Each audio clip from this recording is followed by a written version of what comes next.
할렐루야. 사랑하는 성도 여러분, 반갑습니다. 하나님의 말씀을 듣는 이 귀한 시간 가운데 하나님이 주시는 은혜와 사랑과 축복이 우리 모든 성도님들 가운데 가득하기를 간절히 소망합니다. 여러분, 상점 앞에를 지나다니다 보면요, 우리의 시선을 빼앗는 물건들이 쇼윈도에 진열되어 있습니다. 그리고 우리는 멋지고 예쁜 그 상품들의 눈과 마음이 이끌려서 상점에 들어가 물건을 구경하죠. 그런데 참 신기하게도 우리의 눈에 띄는 물건은 다 어떻습니까? 값이 굉장히 비싸요. 그죠? 왜 그렇게 항상 비싼 것만 우리 눈에 들어오는지 가격을 확인하고 실망할 때가 있습니다. 그리고 우리가 보고 들어간 그 값비싼 물건 옆에 있는 물건도 한번 뒤적여 보게 되죠. 우리의 시선을 끌었던 물건과 좀 닮은 면은 있지만 최선이 아닌 차선으로 보일 법한 그 물건의 가격도 우리가 확인해 보곤 합니다. 그런 경우 그 물건의 값이 대부분 어떻던가요? 대부분 아주 값비싼 물건 옆에 진열되어 있는 물건들은 상대적으로 조금은 저렴한 물건들이 진열되어 있습니다. 그러면 그 물건을 보고 가격을 확인한 순간 우리의 마음에 이러한 생각이 들어요. 먼저 우리는 내 자신에 대해 합리화를 시작합니다.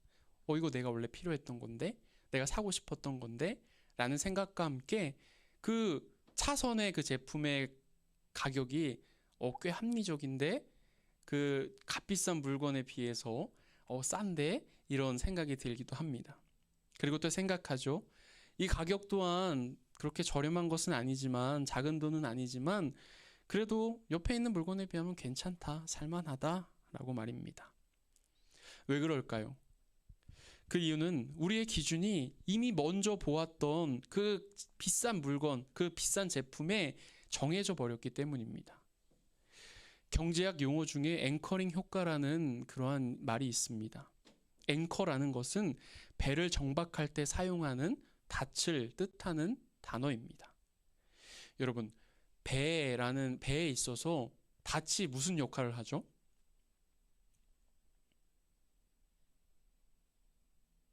네, 어려운 질문이죠. 그렇죠? 배에 있어서 닷의 역할은요, 그것이 연결되어 있는 배로 하여금 특정한 위치 안에서만 머무를 수 있게 하는 그런 역할을 합니다. 배가 떠나지 못하게 하는 그런 역할을 하기도 하죠. 앞서 이야기했던 것처럼 비싼 물건과 상대적으로 저렴한 물건을 함께 진열했을 경우에 이미 비싼 물건의 가격이 우리의 기준이 된 상태에서 상대적으로 저렴한 물건이 싸다라고 생각되어서 구매하게 되는 것, 그것이 앵커링 효과입니다. 그래서 많은 곳에서는 사람의 심리를 이용한 이러한 효과를 많은 방면에서 활용하기도 하죠. 우리들의 마음이 이렇습니다.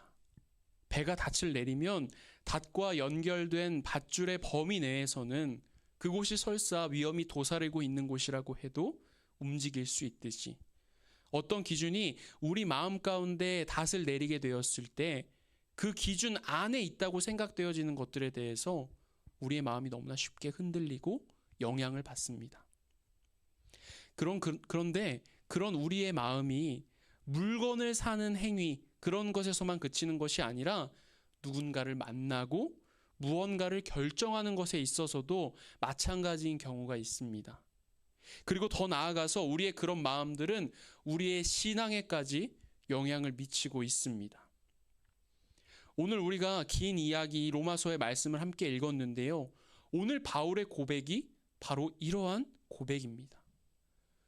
우리는 우리 스스로가 나에게는 신앙의 분명한 기준이 있기 때문에 나의 신앙적인 면에 있어서 내 자신이 판단을 내릴 수 있고, 또한 그것이 바르고 옳은 것이라고 자신하며 살아갑니다. 하지만 실제로 우리의 판단과 행동은 변하지 않는 진리의 근거를 두는 것이 아니라 외부적인 요인들에 의해서 좌우되기 너무나 쉬운 우리의 그런 연약함을 우리가 바라봅니다.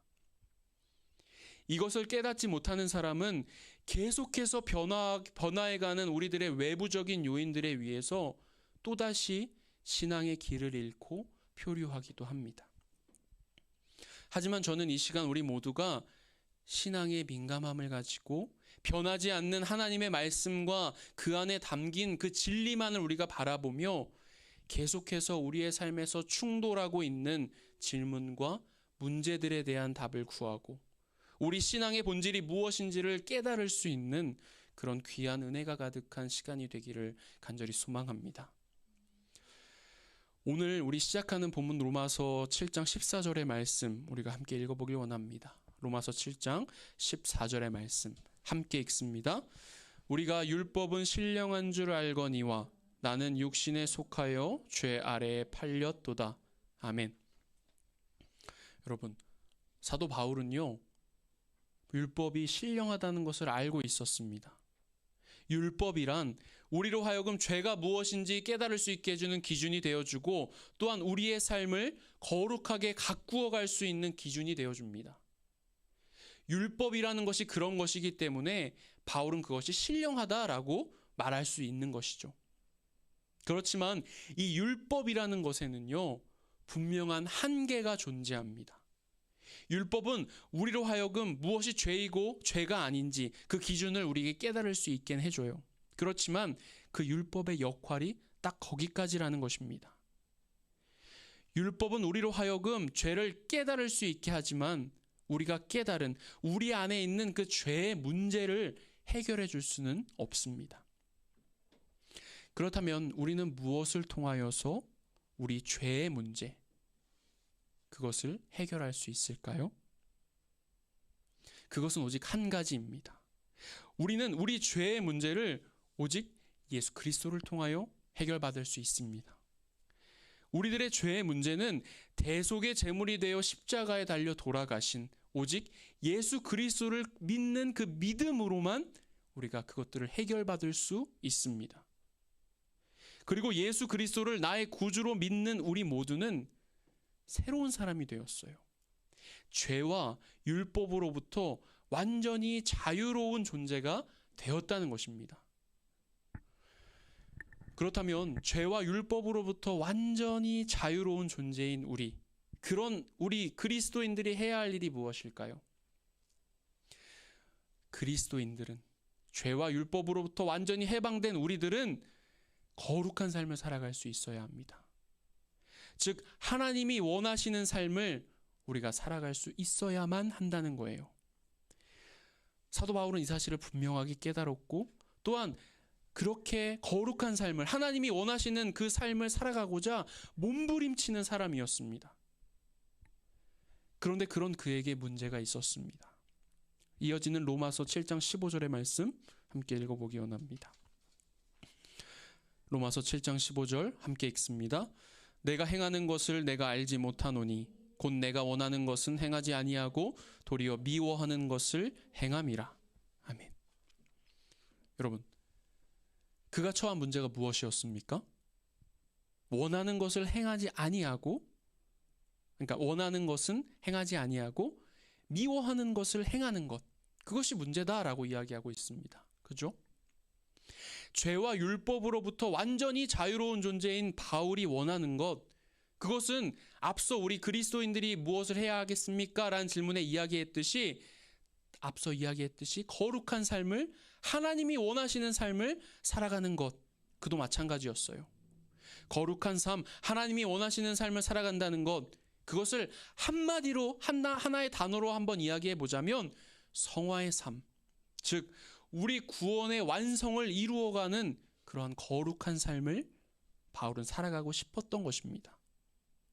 하지만 15절 말씀에서 증거하고 있듯이 실제로 바울의 삶은 그가 원치 않는 것, 즉 과거와 같이 죄에 매여서 살아가는 삶을 그가 살아갔습니다. 여러분 한번 생각해 보세요. 그리스도 예수로 인하여서, 예수님의 십자가로 인하여서 그 영혼이 자유함을 얻었는데, 율법으로부터 자유함을 얻었는데 이 육신이 가진 욕심과 갈증을 떨쳐내지 못하고 그것에 따라 살아가고 싶어만 하는 그러한 자신을 발견한 거예요. 육신이라고 하는 이 한계를 가진 우리는 수없이 내 자신을 단련하고 노력하지만, 거룩한 그 성화의 길을 내가 가고자 노력하지만, 우리 모두는 하나님이 원하시는 삶과 우리 육신이 즐거워하는 삶 사이에 있는 그 모순을 해결하기가, 벗어나기가 굉장히 어려운 존재들입니다. 바로 여기에서부터 오늘 바울의 갈등은 시작된 것이고, 즉 그것은 지금 이 시대를 살아가고 있는 우리 또한 마찬가지입니다. 바울의 갈등이 얼마나 심했던지 그는 내가 행하는 것을 내가 알지 못한다 라고 이야기까지 합니다.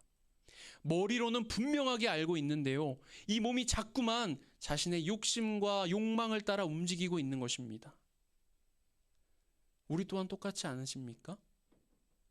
저에게도 그런 모습이 있어요. 그렇게 하면 안 되는데, 그리스도의 거룩한 삶과는, 성화의 삶과는, 그리스도인의 모습에는 전혀 어울리지 않는 삶인데, 자꾸만 그렇게 행동하고 싶어하는 내 자신을 바라보며 혼란스럽거나 힘들어하고 계시지는 않으십니까?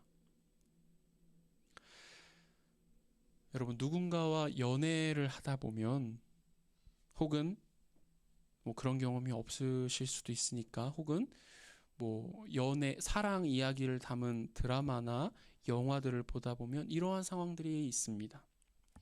사랑하는 사람과 이제 다투고, 이제 나 갈 거야 이러고 집에로 헤어지죠.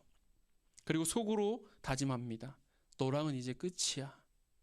난 이제 너랑 다시는 연락 안 해. 안 만나. 그런 상황들이 있죠. 그런데 그런 감정들이 그리 길게 지속되지는 못해요. 그날 밤부터 시작됩니다. 문자를 썼다 지웠다, 전화를 할까 말까 수십 번 수백 번 고민하는 그러한 자신의 모습을 발견합니다. 분명히 너무나 그 일 때문에 화가 나고, 더군다나 내가 먼저 그에게 연락하는 그것은 내 자존심에서는 허락해 줄 수 없는 그러한 일들인데, 그러한 행동인데, 그럼에도 불구하고 우리의 몸은 그 사랑하는 사람과 너무나 같이 있고 싶어 합니다. 사랑이 뭐길래 우리의 그 감정조차 내 마음대로 컨트롤하지 못합니다. 사랑이라는 감정으로 제가 예를 들었지만, 바울은 이런 영혼과 육체의 모순된 상황 가운데 처해 있는 것입니다.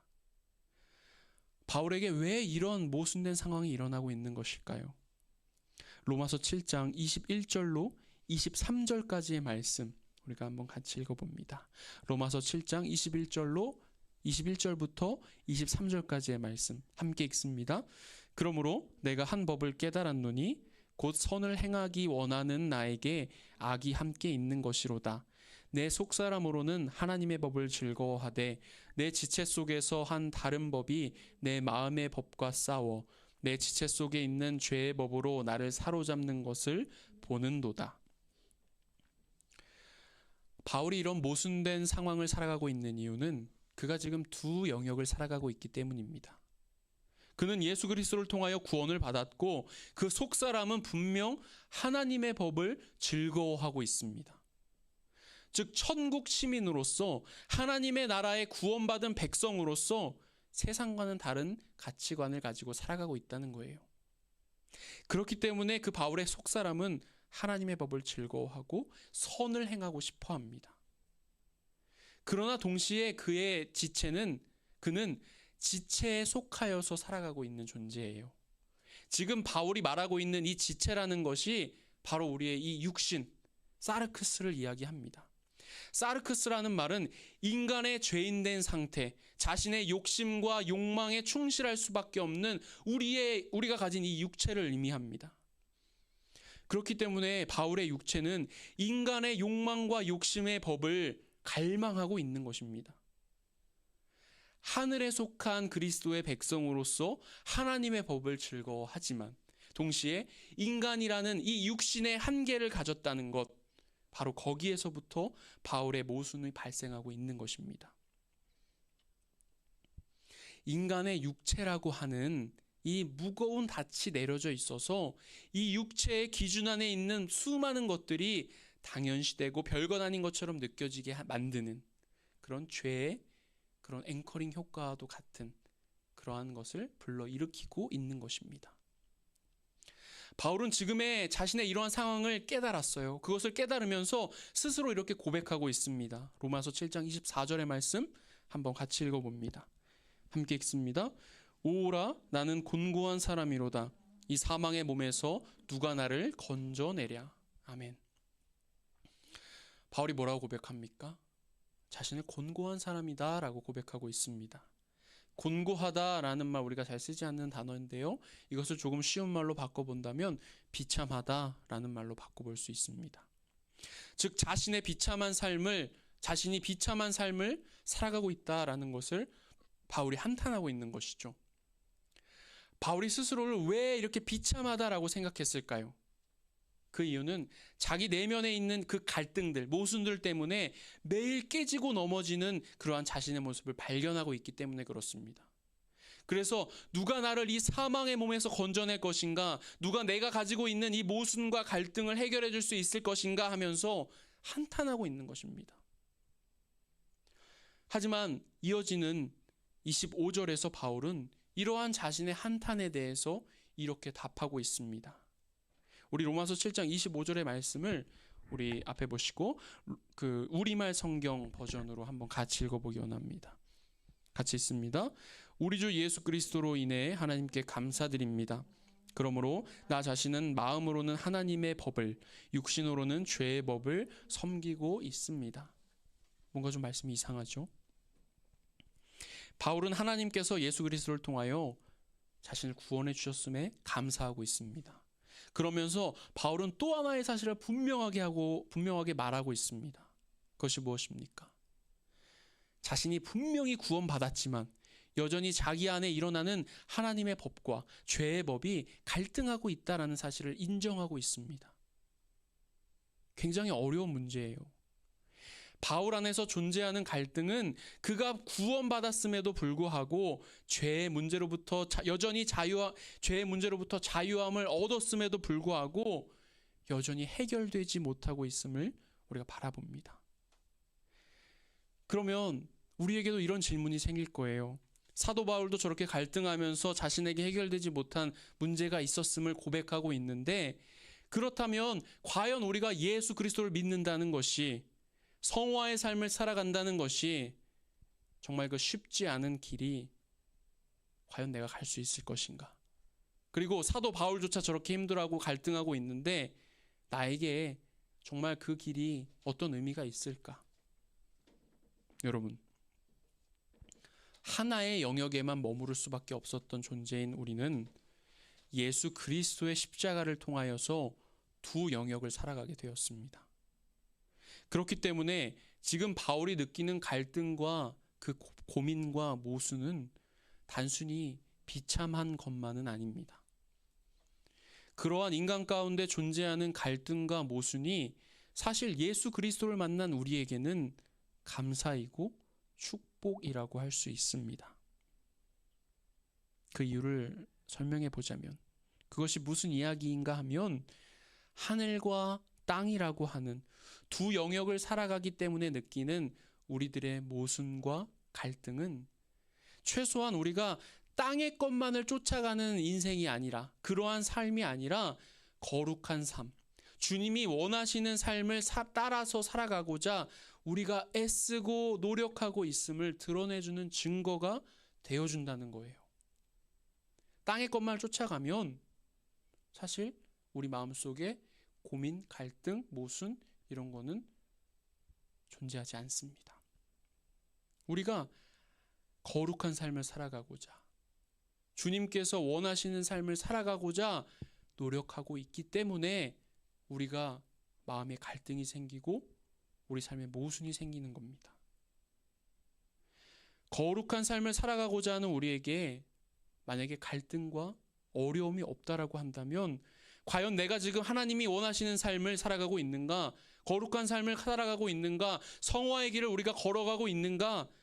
한번 진지하게 고민해 봐야 합니다. 오늘 말씀을 통하여 우리는 앞으로 우리들의 신앙에 있어서 매우 중요한 것을 우리가 깨닫게 됩니다. 그것이 무엇인가 하면 예수 그리스도의 십자가로 구원받은 우리는 우리의 구원의 완성을 위하여 성화의 길을 가야 한다는 거예요. 그렇기 때문에 우리가 느끼는 갈등과 모순은 어쩌면 당연한 것이며 나아가 축복이라는 사실입니다. 한계를 가진 이 육신 안에 갇힌 우리는 당연히 세상과 하나님 사이에서 갈등할 수밖에 없어요. 왜 그렇죠? 우리 몸이 원하는 것은 사실 하나님의 법과는, 하나님이 거룩하다라고 이야기하신 것과는 조금 다르잖아요. 그죠? 저도 그거 인정합니다. 우리가 그것 때문에 매일 힘들잖아요. 그죠? 만약 우리 안에 이러한 갈등이 없다면 우리의 신앙을 되돌아보라고 말씀드렸어요. 여러분, 우리의 신앙이 살아있기 때문에 그것에 반응하는 것이고, 살아있기 때문에 괴로워할 수 있는 것이고, 한탄할 수 있는 것입니다. 우리의 영혼 가운데 찔림이 있다면 그것은 우리의 신앙이 살아있다라는 것의 증거가 되기 때문에 그 또한 감사할 수 있는 조건이 되는 것입니다. 여러분들 마음 가운데 살아가면서 하나님의 법과 세상의 것들 때문에 찔림이 있으시다면, 세상과 육신의 욕망 때문에 지금 여러분들 마음 가운데 어려움을 겪고 계시다면 어렵겠지만 감사하는 마음으로 또다시 힘을 내어서 그 시간들을 이겨내 가보시기를 바랍니다. 그리고 이겨낼 수 있기를 바랍니다. 내가 주님을 떠난 것이 아니었구나, 내가 정말 말씀 안에서 살아가고 있었구나 생각하시면서 다시금 여러분들 안에 분명하게 계시는 그 예수님을 찾고 주님 안에서 지금 여러분께서 처한 그 문제들에 대한 답을 구하면서 여러분 살아갈 수 있길 바랍니다. 그리고 그것에서 그치는 것이 아니라 우리의 상처나고 또한 깨어진 그러한 마음들을 회복하고, 또한 우리의 마음을 주님께로 되돌려서 거룩한 성화의 삶을, 그 구원의 여정을 우리가 함께 갈 수 있기를 소망합니다. 거룩하게 되어가는 것, 즉 성화라는 말 자체는 구원받은 자인 우리가 완전한 구원에 이르기까지의 과정을 의미하는 것입니다. 여러분, 되어간다라는 말의 의미를 잘 생각해 보세요. 그것은 되어간다, 현재 진행형입니다. 그렇죠? 완성형이 아니에요. 거룩하게 되었다는 것이 아니라 거룩하게 되어져 간다라는 말의 의미를 우리가 분명히 기억해야 합니다. 내 안에 있는 욕심과 욕망들을 죽이고 우리가 하나님의 법을 따르는 삶을 살아가고자 노력할 때, 그때 비로소 우리는 거룩한 사람이 되어져 갈 수 있습니다. 물론 저도 그 길을 가고 있지만 그 길 정말 쉬운 길 아니에요. 그것은 우리의 평생을 두고 이루어져야 하는 거룩한 싸움인 것입니다. 사랑하는 성도 여러분, 우리가 살아가다가 정말 수백 번, 수천 번 넘어집니다. 그럴 수 있습니다. 하지만 그럼에도 불구하고 이 거룩한 싸움에서 승리하는 우리 모두가 되기를 원합니다. 그렇게 성화의 길을 꾸준히 걸어감으로 우리 모두가 거룩한 하나님의 백성이 되어서 구원의 완성을 이루며 살아갈 수 있기를 바랍니다.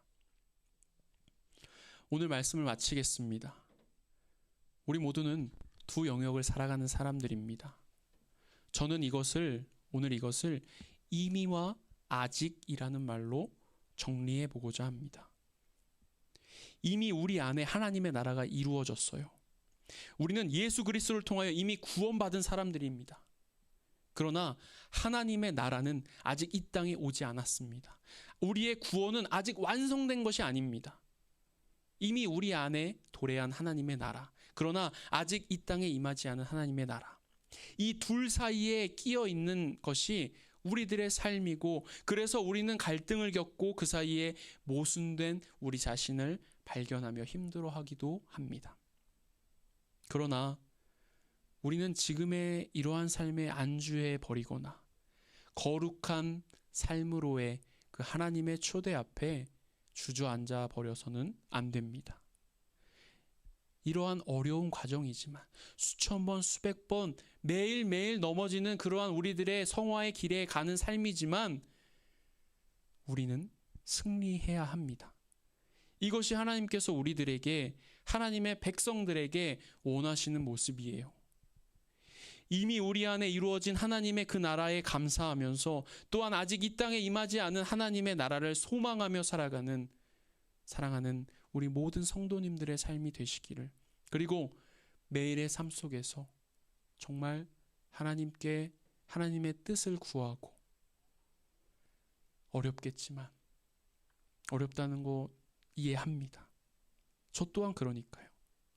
그렇지만 내가 누구인지, 내가 누구죠? 하나님이 사랑하시는 그리스도의 자녀죠. 그 사실을 여러분 분명히 기억하면서 잊지 마시고 그 거룩한 길을, 성화의 길을 조금씩 조금씩 여러분의 평생의 삶을 통하여 걸어갈 수 있는 우리 모두가 되기를 간절히 기도하고 소망합니다. 아멘.